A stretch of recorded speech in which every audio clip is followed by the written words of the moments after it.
Hello friends, इस video में हम लोग पूर्ण संख्याओं में भाग की संक्रिया के लिए कुछ रूल को पढ़ेंगे।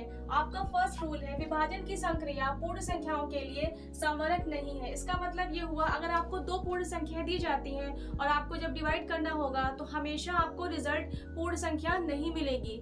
जैसे अगर आपको 24 और 6 को डिवाइड करना होगा तो आपको 6 का टेबल आप पढ़ते हैं, उसके बाद आपका ये कंप्लीट सॉल्व हो गया। लेकिन अगर आप 17 और 4 को सॉल्व करते हैं, यहाँ पर आपका 1 बच जा रहा है, इसलिए आपको हमेशा पूर्ण संख्या नहीं मिलेगी। सेकंड आपका रूल है किसी पूर्ण संख्या में शून्य से भाग परिभाषित नहीं है। इसका मतलब ये होता है अगर आप किसी संख्या में 0 से डिवाइड कर रहे हैं तो आपको हमेशा वही संख्या मिलेगी, आप कुछ भी डिफाइन नहीं कर सकते हैं। थर्ड रूल आपका है किसी पूर्ण संख्या में 1 से भाग देने पर भागफल सदैव वही संख्या प्राप्त होती है। यानी अगर आप कोई भी पूर्ण संख्या लेते हैं और उसको 1 से डिवाइड करते हैं तो आपका हमेशा वही संख्या मिलेगी। 4 रूल के अकॉर्डिंग शून्य में किसी शून्येतर पूर्ण संख्या मतलब 0 के बाद की जो संख्या होती है उसे शून्येतर पूर्ण संख्या कहते हैं। तो शून्येतर पूर्ण संख्या से भाग देने पर भागफल सदैव शून्य प्राप्त होता है। यानी 0 में अगर आप 5 से डिवाइड करते हैं 0 को तो आपको हमेशा 0 ही आएगा, या 0 में आप कोई भी पूर्ण संख्या से डिवाइड करते हैं 0 को तो आपको 0 ही मिलेगा। 5 रूल आपका कहता है किसी शून्येतर पूर्ण संख्या में उसी पूर्ण संख्या से भाग देने पर भागफल सदैव 1 आता है। जैसे अगर आप 2 में 2 से डिवाइड कर रहे हैं, 2 को 2 से डिवाइड कर रहे हैं तो आपका 1 आएगा, 5 को 5 से डिवाइड कर रहे हैं तो आपका 1 आएगा। हमेशा अगर आपको कोई भी पूर्ण संख्या दी गई है और आप उसी पूर्ण संख्या से जब डिवाइड करते हैं हमेशा उसे हर कंडीशन में आपका 1 ही आएगा। या पूर्ण संख्याओं में भाग की संक्रिया के लिए जो ये 5 रूल दिए गए हैं इसी के अकॉर्डिंग हम लोग एक्सरसाइज 2D सॉल्व करेंगे। Hi, this is Rabia from Bahraich. In this video we will solve exercise 2D. आपका फर्स्ट क्वेश्चन है निम्नांकित संख्या रेखा द्वारा विभाजन तथ्य को बताइए। तो टोटल आपकी संख्या है 12। अब देखिए आप इसमें 2-2 के डिफरेंस पर संख्याओं से ये रेखाएं मिल रही हैं। तो यहाँ पर डिवीजन प्रोसेस को दिखाना है, तो इसके अकॉर्डिंग आपका आंसर होगा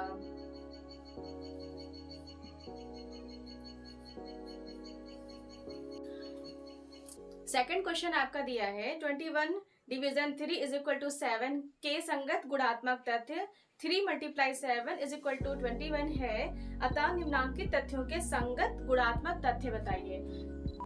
क्योंकि पूर्ण संख्याओं में डिवीजन प्रोसेस के अपोजिट मल्टीप्लाई प्रोसेस होता है, इसके संगत गुणात्मक तथ्य होंगे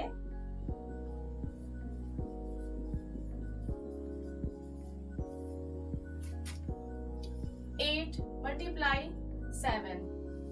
और अगर 66 डिवीजन 11 इज इक्वल टू 6 यानी 11 का टेबल 6 टाइम पढ़ा तो आपका 66 आ गया। तो इसके संगत गुणात्मक तथ्य होंगे 11 × 6 इज इक्वल टू 66। ये आपका आंसर कंप्लीट हो गया। क्वेश्चन नंबर 3 में पूछा गया है 117 को दो संख्याओं के गुणे के रूप में व्यक्त कीजिए जिसकी एक संख्या 13 है। अगर गुणनफल आपका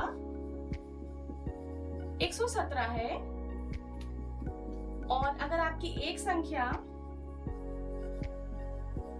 13 है तो अगर दूसरी संख्या निकालना होगा तो दूसरी संख्या निकालने के लिए आपका जो गुणनफल है उसमें आप 13 से डिवाइड कर देंगे तो आपका दूसरी संख्या पता चल जाएगा।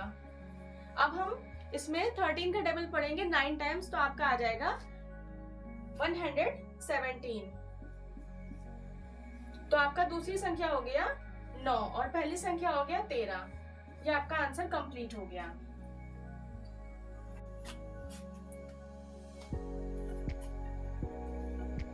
क्वेश्चन नंबर 4 में पूछा गया है क्या ऐसी कोई पूर्ण संख्या संभव है जिसको स्वयं से विभाजित करने पर वही संख्या प्राप्त होती है। तो बिल्कुल है, एक वह संख्या है जिसको 1 से डिवाइड करने पर आपको वही संख्या प्राप्त होती है। तो आपका क्वेश्चन नंबर 4 का आंसर होगा 1, क्योंकि 1 में जब आप 1 से डिवाइड करेंगे तो आपका आंसर 1 यानी 1 ही आता है।